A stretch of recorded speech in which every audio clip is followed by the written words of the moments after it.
Bugün pasientimizin kürək nahiyəsini yandırırıq fraksional lazerlə.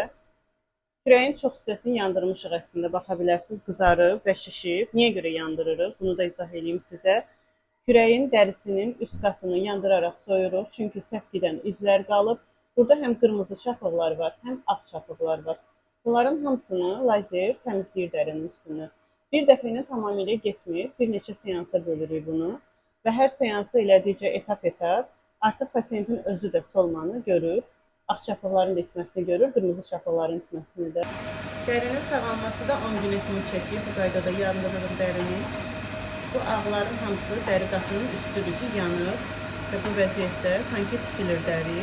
Çox ağrılı deyil. Pasientdə heç bir gecici istifadə eləməmişik.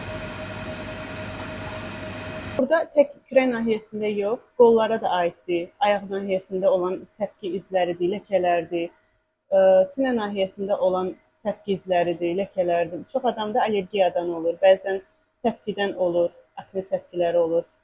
Yəni, hər dəridə fərqli nəticələr sonucu izlər qala bilər. Bunların hamısını lazerlə təmizləyirik.